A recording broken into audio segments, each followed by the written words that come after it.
Hey, quick tip, when you're going in to do a micro test, I like to have my little scraper with me, but also I'll go ahead and empty out a bottle of sanitizer.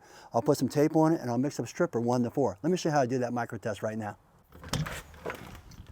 All right, got my tester here to go ahead and test this LVP, luxury vinyl plank. See what we're dealing with. I'll go ahead and take my spotter tool.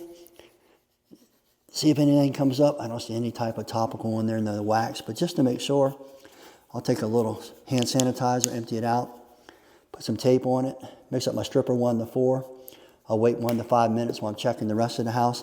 If this turns milky, then I know then I'm gonna have to strip the floor, but I'm pretty sure it's not gonna be an issue. However, one issue you wanna make sure is, and there's some guys who just come in and braid the floor, dry it, and then recoat it. I don't recommend doing that. I recommend at least using a multi-cleaner. Why is that? Because somebody came in and cleaned the windows, they did pest control, or a maid left something on the floor, you might have some type of silicone. You want to take and get that floor ready to go. So that way, your finish will stick and do a much better job. First thing I'm going to do is take time and go ahead and sweep it. Why am I going to do that? I don't want any pebbles, anything of that nature when I'm cleaning the floor.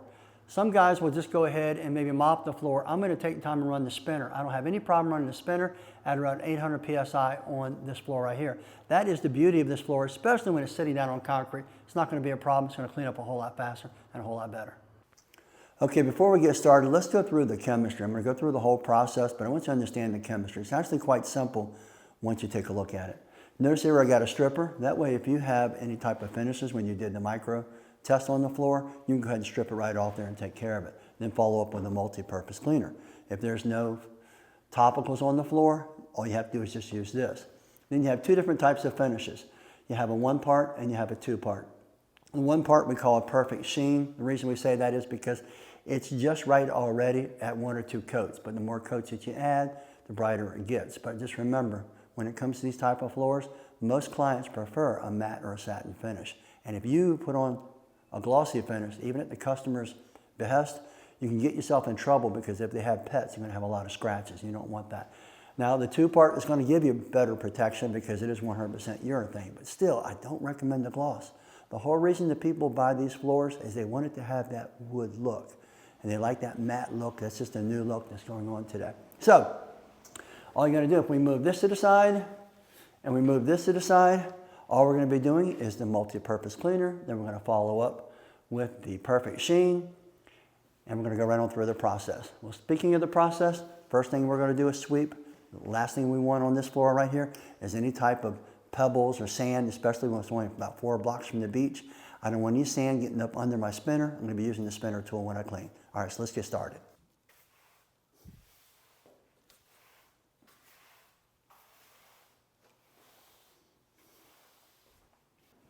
Optionally, I'm going to go ahead and take it 1 step further, and that is I like to take and just run the vacuum cleaner. I'll just run it on the floor setting, and that way the lower bus is not turning, but I can make sure that I'm picking up any extra debris that my broom didn't get, and that's less debris or sand or anything like that that has the possibility of doing any damage to the floor.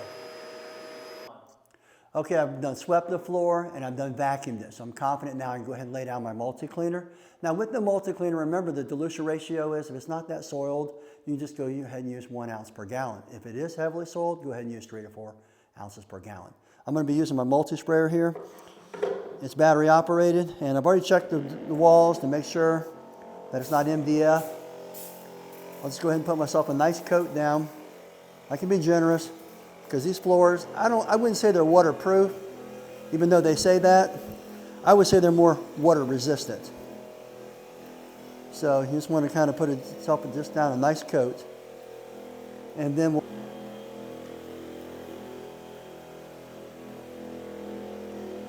what you have to remember is these floors with that simulated wood look, basically what it does is it has these ridges and these grooves all through it. So the soil likes to hide in there. So you want to get all that out of there, because if you don't, your coating is just not going to adhere properly. Okay, now I'm going to go ahead and use the TMF revolver machine. This is a very versatile unit, something that's brand new on the market. It has the capability to do all types of hard surfaces. That's really nifty. It's already a heavyweight unit on purpose. That way it really does a good job of abrading floors, or even on hardwood floors, you can go ahead and do your screen and recoats. On top of it, it has a built-in vacuum, so you can use the vacuum. That way you can cut down on the dust or remove all the dust when you're dealing with hardwood floors. It's just a beautiful machine, but the best thing about it is it's a wheels down unit. What does that mean? Instead of being a swing unit going back and forth like this and fighting you all the time, it never fights you. You just go ahead and turn it on and you go back and forth just like you're using a lawnmower, right? So look how nice it'll do it. Plus I went ahead and put a little white pad under this along with my surface prep pad. That way I'm gonna make sure I get the little bit of flex, get down inside those grooves. Check it out.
All right, now I know some guys won't use a spinner, and that's fine, but I have no problem with it on these floors.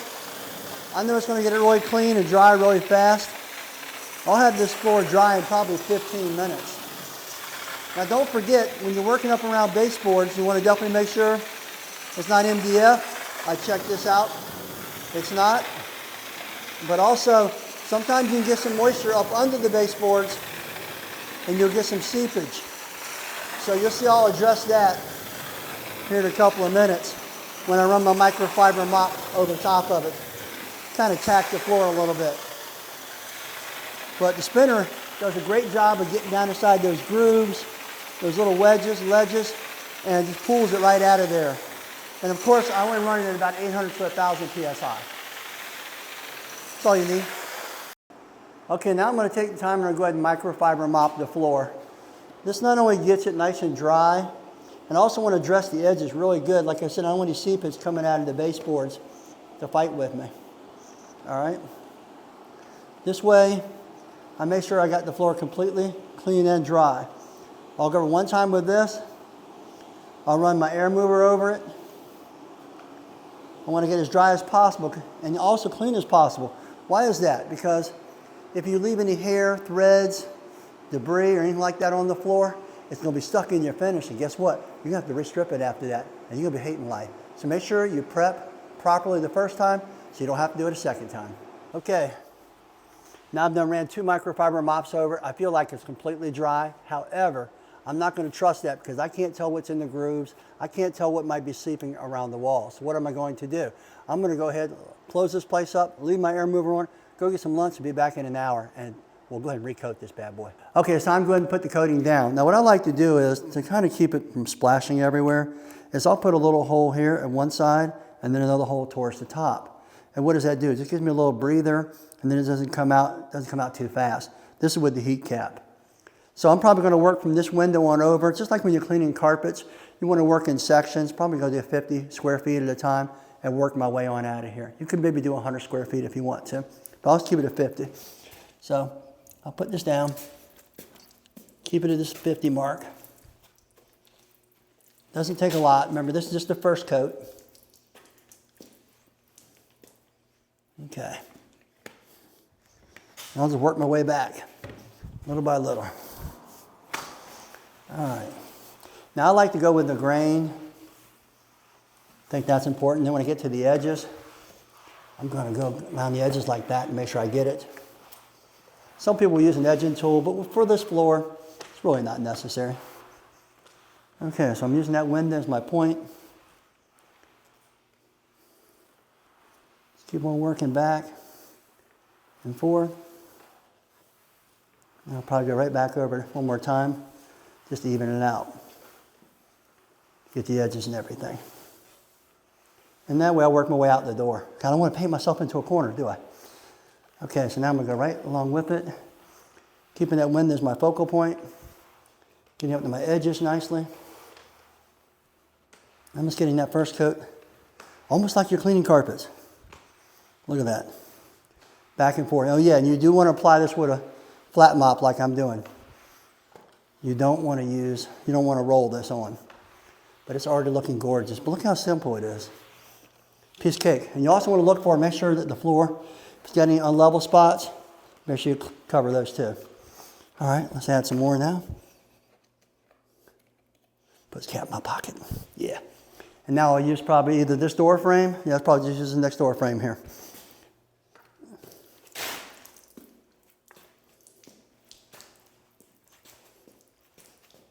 Nice little skim coat there.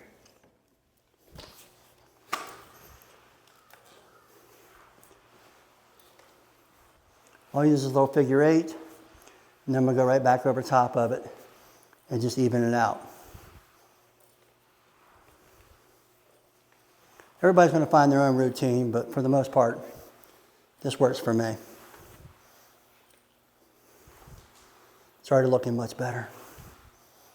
Get this edge real good here. Make sure I got it nice and even, using that as my edge. And if you're moving along quickly like I am right now, it'll feather right in. It is self-leveling, so that's good. I'm kind of forcing it down into the grooves. That's why I don't want to do too long, way out there. So I'm kind of keeping it, 4 feet or so. Get up this edge. Boom. Oh yeah, she's looking great. Let's keep on moving.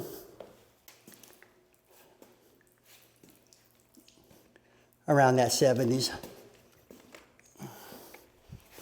Spiral staircase. All right, so what you want to do is you want to work your way right out of the home. And you put that first coat down.